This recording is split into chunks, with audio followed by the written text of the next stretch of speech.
প্রিয় শিক্ষার্থীরা, আজকে সমযোজী বন্ধন নিয়ে আলোচনা করব। সমযোজী বন্ধনের জন্য আমাদেরকে প্রধানত তিনটা বিষয় জানতে হবে। সমযোজী বন্ধন কি, কাদের মধ্যে সমযোজী বন্ধন গঠিত হয় এবং কিভাবে গঠিত হয়। প্রথমে আমরা সমযোজী বন্ধনের পরিচয়টা বুঝি। এর জন্য আমরা তিনটা বিষয় এখানে রেখেছি। একটা হচ্ছে সর্বশেষ শক্তি স্তর, যেটাকে বলা হয় যোজ্যতা স্তর। যোজ্যতা স্তর এবং এই যোজ্যতা স্তরে যে ইলেকট্রনগুলি থাকে সেই ইলেকট্রনগুলিকে বলা হয় যোজনী ইলেকট্রন। যোজনী ইলেকট্রন এই বিষয়ে একটা পরিষ্কার ধারণা থাকা প্রয়োজন।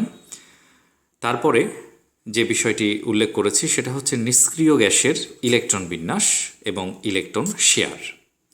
এখন আমরা বলতে পারি সর্বশেষ শক্তি স্তরে নিকটতম নিষ্ক্রিয় গ্যাসের ইলেকট্রন বিন্যাস লাভের জন্য ইলেকট্রন শেয়ারের মাধ্যমে যে বন্ধনটি গঠিত হয় সেটি হচ্ছে সমযোজী বন্ধন। সর্বশেষ শক্তি স্তরে নিকটতম নিষ্ক্রিয় গ্যাসের ইলেকট্রন বিন্যাস অর্জনের জন্য ইলেকট্রন শেয়ারের মাধ্যমে যে বন্ধনটি গঠিত হয় সেটি হচ্ছে সমযোজী বন্ধন। কাদের মধ্যে সমযোজী বন্ধন গঠিত হয়? যারা নাকি অধাতু, এই অধাতু সমূহের মধ্যে সমযোজী বন্ধন গঠিত হয়। কেন গঠিত হয়? প্রশ্নটা যদি আমরা বলি যে কেন সমযোজী বন্ধন গঠিত হয়, তুমি যদি লক্ষ্য করো যারা অধাতু তাদের সর্বশেষ শক্তি স্তরে 4, 5, 6 কিংবা 7টি ইলেকট্রন থাকে। অধাতুদের বৈশিষ্ট্য হচ্ছে এরা ইলেকট্রন গ্রহণ করা। তাহলে অষ্টক কাঠামো পূরণের জন্য এদেরকে ইলেকট্রন গ্রহণ করতে হয়। এখানে কার্বনের কথা যদি আমরা চিন্তা করি তাহলে তার পক্ষে 4টি ইলেকট্রন গ্রহণ করা কঠিন একটা ব্যাপার, কারণ ইলেকট্রন গ্রহণ করতে গেলে শক্তির প্রয়োজন হয়। এত অতিরিক্ত শক্তি দিয়ে অধাতুসমূহ ইলেকট্রন গ্রহণ করতে চায় না। তারা ইলেকট্রন ভাগাভাগি কিংবা শেয়ারের মাধ্যমে বন্ধন গঠন করে।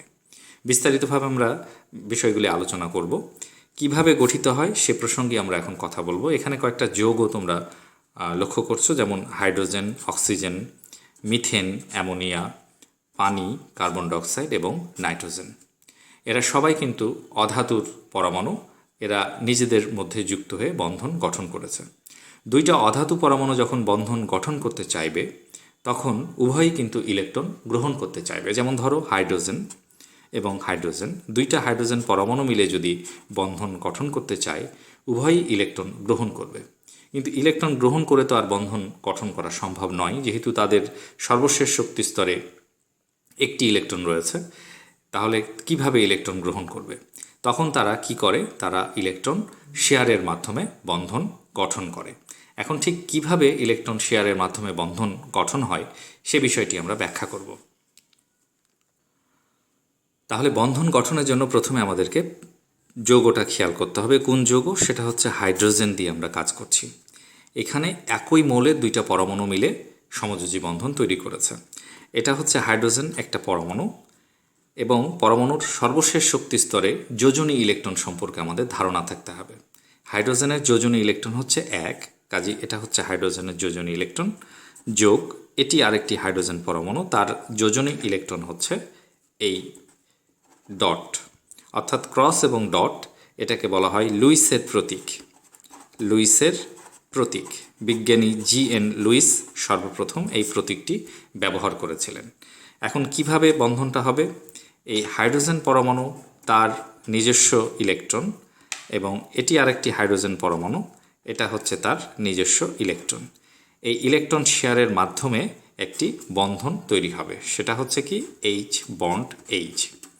অর্থাৎ এই এক জোড়া ইলেকট্রন শেয়ার করে এই বন্ধনটি তৈরি হয়েছে। এক জোড়া ইলেকট্রন শেয়ারের মাধ্যমে এই বন্ধনটি তৈরি হয়েছে এবং হাইড্রোজেন অণু গঠিত হয়েছে। আমরা মিথেনের এক্সাম্পলটা বোঝার চেষ্টা করি। মিথেনের যদি আমরা সমযোজী বন্ধন দেখাই তাহলে শুরুতে আমরা কি করছি? কার্বন লিখছি। কার্বনের যোজনী ইলেকট্রন মানে কার্বনের সর্বশেষ শক্তি স্তরে ইলেকট্রন কয়টি রয়েছে? কার্বনের সর্বশেষ শক্তি স্তরে ইলেকট্রন রয়েছে 4টি। 1টি, 2টি, 3টি, 4টি। যোগ আমরা হাইড্রোজেন লিখব। কয়টি হাইড্রোজেন আছে? 4টা হাইড্রোজেন আছে, কাজে 4H ডট। এবার আমরা বন্ধন গঠন করছি কিভাবে? কার্বনের যেহেতু সর্বশেষ শক্তি স্তরে 4টি ইলেকট্রন রয়েছে, সুতরাং সে 4টা হাইড্রোজেনের সঙ্গে ইলেকট্রন শেয়ার করবে এবং তার চতুর্পাশে অষ্টক কাঠামো অর্জন করতে চাইবে। এজন্যই কার্বন এখানে সমযোজী বন্ধন গঠন করবে। তার পক্ষে 4টি ইলেকট্রন ত্যাগ কিংবা 4টি ইলেকট্রন গ্রহণ করা সম্ভব নয়, বিধায় সে হাইড্রোজেনের সঙ্গে যুক্ত হবার জন্য ইলেকট্রন শেয়ার করছে। কিভাবে করছে লক্ষ্য করো, এইখানে কার্বনের চারপাশে 4টি ইলেকট্রন রয়েছে। এইবার হাইড্রোজেন যদি তার ইলেকট্রন শেয়ার করে, এই ডটগুলো হচ্ছে হাইড্রোজেনের ইলেকট্রন। এখানে একটি হাইড্রোজেন পরমাণু, এখানে একটি হাইড্রোজেন পরমাণু, এখানে একটি হাইড্রোজেন পরমাণু এবং এইখানে একটি হাইড্রোজেন পরমাণু। তাহলে কার্বনের চতুর্পাশে যে 4টি ইলেকট্রন ছিল, এই ক্রস ইলেকট্রনগুলো ছিল, তার সঙ্গে হাইড্রোজেন তার নিজস্ব একটি করে ইলেকট্রন শেয়ার করে বন্ধন গঠন করেছে এবং সেটা কি হয়েছে, সি এরকম একটি বন্ধন তৈরি হয়েছে এবং এখানে হাইড্রোজেন হাইড্রোজেন হাইড্রোজেন এবং হাইড্রোজেন, অর্থাৎ এক জোড়া ইলেকট্রন শেয়ারের মাধ্যমে এই বন্ধনটি তৈরি হয়েছে। এক্স্যাক্টলি এখানেও ঠিক এক জোড়া ইলেকট্রন শেয়ারের মাধ্যমে বন্ধন তৈরি হয়েছে, এখানেও তাই, এখানেও তাই। তাহলে এই যে বন্ধন তৈরি হয়েছে, 4টা আমরা বন্ধন দেখতে পাচ্ছি, এই বন্ধনগুলি ইলেকট্রন শেয়ারের মাধ্যমে হয়েছে এবং যে ইলেকট্রন জোড়া শেয়ারের মাধ্যমে বন্ধনগুলি গঠিত হয়েছে তাদেরকে বলা হয় বন্ধন জোড় ইলেকট্রন। বন্ধন জোড় ইলেকট্রন অর্থাৎ যে সমস্ত ইলেকট্রন বন্ধন গঠনে ব্যবহৃত হয়েছে তাদেরকে বন্ধন জোড় ইলেকট্রন বলে। মিথেনের ক্ষেত্রে আমরা বন্ধন জোড় ইলেকট্রন দেখতে পাচ্ছি 4টি, যেহেতু তার 4টি বন্ধন আছে, 1টি 2টি 3টি 4টি। এবার যে সমস্ত ইলেকট্রন জোড়া বন্ধন গঠনে ব্যবহৃত হয় না তাদেরকে বলা হয় মুক্ত জোড় ইলেকট্রন। যারা বন্ধন গঠনে ব্যবহৃত হয় না তাদেরকে বলা হয় মুক্ত জোড় ইলেকট্রন। আমরা যদি মিথেনে দেখি তাহলে এরকম কিন্তু কোনো মুক্ত বা ফ্রি ইলেকট্রন নেই। তাহলে আমরা বলতে পারি মিথেন যে যৌগটি রয়েছে এখানে বন্ধন জোড় ইলেকট্রন হচ্ছে 4টি আর মুক্ত জোড় ইলেকট্রন হচ্ছে 0টি। আমরা আরও একটি উদাহরণ বোঝার চেষ্টা করি। আমরা অ্যামোনিয়ার ক্ষেত্রে কি হয় সেটা বোঝার চেষ্টা করি। NH3 হচ্ছে অ্যামোনিয়া। এখানে একটি নাইট্রোজেন রয়েছে এবং 3টি হাইড্রোজেন রয়েছে। নাইট্রোজেনের সর্বশেষ শক্তি স্তরে ইলেকট্রন রয়েছে 5টি। যেহেতু আমরা দেখতে পাচ্ছি এখানে 3টা হাইড্রোজেনের সঙ্গে বন্ধন গঠন হয়েছে, কাজেই নাইট্রোজেনের মুক্ত ইলেকট্রন বা বিজোড় ইলেকট্রন আমাদের 3টা রাখতে হবে তার চারিদিকে। এইভাবে আমরা নাইট্রোজেনের ইলেকট্রনটাকে উপস্থাপন করলাম। যেহেতু নাইট্রোজেনের যোজনী 3 তাই এখানে সিঙ্গেল 3টা ইলেকট্রন রয়েছে, প্লাস 3 হাইড্রোজেন। হাইড্রোজেনের কিন্তু একটি ইলেকট্রন রয়েছে। এইবার যে বন্ধন গঠন হবে সেটা লক্ষ্য করো। নাইট্রোজেনের চারপাশে একটি করে রয়েছে ইলেকট্রন এখানে এবং ওপরে রয়েছে 2টি। এইবার হাইড্রোজেন তার ইলেকট্রন শেয়ার করবে। এখানে হাইড্রোজেন একটা ইলেকট্রন শেয়ার করছে, এখানে একটা ইলেকট্রন শেয়ার করছে, এখানে একটা ইলেকট্রন শেয়ার করছে। এতে করে এখানে অ্যামোনিয়া তৈরি হয়েছে। কীরকমভাবে অ্যামোনিয়া তৈরি হয়েছে খেয়াল করো। এখানে নাইট্রোজেনের 3 দিকে 3টা হাইড্রোজেন যুক্ত হয়েছে এবং ওপরে এইখানে ইলেকট্রনটা মুক্ত অবস্থায় রয়েছে। এই ইলেকট্রনটি কোনো রকম বন্ধন গঠন করেনি, এটি হচ্ছে মুক্ত জোড় ইলেকট্রন। মুক্ত জোড় ইলেকট্রন এবং এখানে বন্ধন হয়েছে 3টি, 1টি 2টি 3টি। কাজে এখানে বন্ধন জোড় ইলেকট্রন হচ্ছে 3টি। বন্ধন জোড় ইলেকট্রন 3টি এবং মুক্ত জোড় ইলেকট্রন হচ্ছে 1টি। এইভাবে কিন্তু অ্যামোনিয়ার বন্ধন গঠন হয়েছে। যখনই জোড়া ইলেকট্রন শেয়ার হবে সেখানে একটি বন্ড তৈরি হবে। এক জোড়া ইলেকট্রন শেয়ার হলে একটি বন্ড তৈরি হবে। তাহলে আমরা অ্যামোনিয়ার ক্ষেত্রে দেখতে পাচ্ছি অ্যামোনিয়ায় মুক্ত জোড় ইলেকট্রন 1টি, বন্ধন জোড় ইলেকট্রন 3টি। এবারে আমরা অক্সিজেনের বন্ধন গঠন প্রক্রিয়াটি একটু বোঝার চেষ্টা করি। অক্সিজেন হচ্ছে O2। তাহলে এখানে 2টি অক্সিজেন পরমাণু রয়েছে। এমনিতে আমরা যখন অক্সিজেনের গাঠনিক সংকেত লিখি তখন আমরা বলি O ডাবল বন্ড O। এখন কিভাবে এই O ডাবল বন্ড O হয় সেটা আমরা একটু দেখি। তুমি জানো যে অক্সিজেনের সর্বশেষ শক্তি স্তরে ইলেকট্রন রয়েছে 6টি। কাজে আমরা 6টি ইলেকট্রনকে এইভাবে দেখানোর চেষ্টা করছি। এটা একটি অক্সিজেন পরমাণু, এটা হচ্ছে তার বাইরের স্তরের ইলেকট্রন, প্লাস আমরা আরেকটি অক্সিজেন পরমাণু দেখাচ্ছি। এটা হচ্ছে আরেকটি অক্সিজেন পরমাণু। আমরা ইলেকট্রনগুলিকে ডট দিয়ে লেখার চেষ্টা করি যাতে আলাদাভাবে বোঝা যায়। এই একটি অবস্থা। এখন যখন এখানে ইলেকট্রন শেয়ার হবে তখন অক্সিজেন পাশাপাশি আমরা অক্সিজেনের দুইটা পরমাণু উপস্থাপন করব। এখানে আরেকটি অক্সিজেন পরমাণু, এগুলো হচ্ছে তার ইলেকট্রন, এগুলো হচ্ছে তার ইলেকট্রন। এখন তুমি লক্ষ্য করো এরা কিন্তু মুখোমুখি অবস্থায় আছে।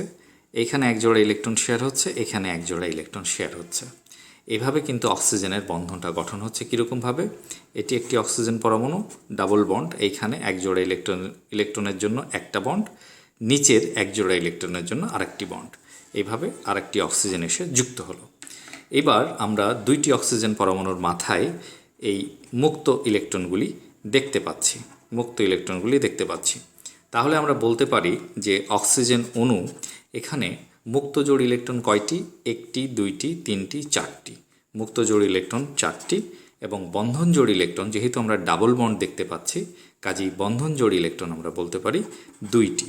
তাহলে চারটি হচ্ছে আমাদের কি? এরা হচ্ছে চারটি মুক্ত জোড় ইলেকট্রন আর দুইটি হচ্ছে বন্ধন জোড় ইলেকট্রন। এইভাবে কিন্তু অক্সিজেন অণুর বন্ধন গঠন হয়ে থাকে এবং একই প্রসেস অবলম্বন করে তুমি কার্বন ডাইঅক্সাইড কিংবা সালফার ডাইঅক্সাইডের বন্ধন গঠনটিও দেখাতে পারো। এবার আমরা নাইট্রোজেনের কিভাবে বন্ধন গঠন হয় সে বিষয়টি নিয়ে আলোচনা করব। N2 এখানে দেখতে পাচ্ছ যে দুইটি নাইট্রোজেন পরমাণু অর্থাৎ একই মৌলের পরমাণু যুক্ত হয়ে বন্ধন গঠন করে। সেটা কিভাবে? নাইট্রোজেনের সর্বশেষ শক্তি স্তরে যোজনী ইলেকট্রন রয়েছে 5টি এবং একটি নাইট্রোজেন যখন আরেকটি নাইট্রোজেনের সঙ্গে যুক্ত হয় তখন তার যোজনী হয় 3। সেক্ষেত্রে আমরা সাধারণত নাইট্রোজেনের গাঠনিক সংকেত N ট্রিপল বন্ড N।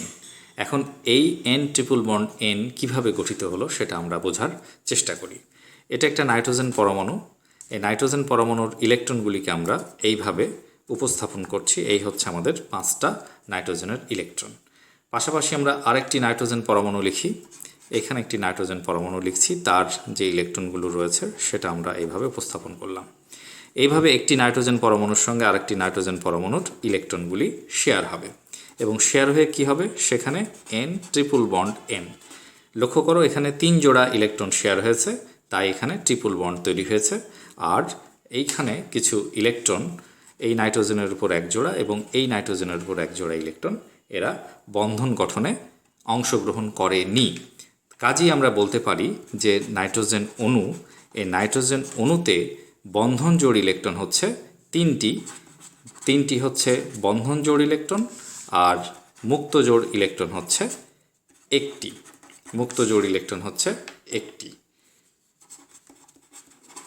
মুক্ত জোড় ইলেকট্রন দুইটি, মুক্ত জোড় ইলেকট্রন একটি এবং দুইটি। এখানে মুক্ত জোড় ইলেকট্রন হচ্ছে দুইটি মুক্ত জোড় ইলেকট্রন। তো আশা করি তোমরা কিভাবে সমযোজী বন্ধন গঠন হয় সেটা বুঝতে পেরেছো। ফাইনালি যদি আমি শেষে বলতে চাই যে সমযোজী বন্ধন যখন আমরা গঠন করব তখন অধাতু পরমাণুর মধ্যে গঠিত হবে এবং যে দুটো অধাতু পরমাণুর মধ্যে তুমি সমযোজী বন্ধন গঠন করতে চাচ্ছ তার যোজনী ইলেকট্রন কত সেটা তোমাকে জানতে হবে এবং যোজনী ইলেকট্রন যদি একই সঙ্গে এক জোড়া ইলেকট্রন শেয়ার হয় তাহলে সেক্ষেত্রে একক বন্ধন তৈরি হবে। যদি 2 জোড়া ইলেকট্রন শেয়ার হয় তাহলে সেখানে দ্বিবন্ধন তৈরি হবে। 3 জোড়া ইলেকট্রন যদি শেয়ার হয় কখনো তাহলে সেখানে ট্রিপল বন্ড তৈরি হবে। এই বিষয়টি মাথায় রেখে আমরা যত বেশি প্র্যাকটিস করব তত আমাদের সমযোজী বন্ধন সহজ হবে। ধন্যবাদ সবাইকে।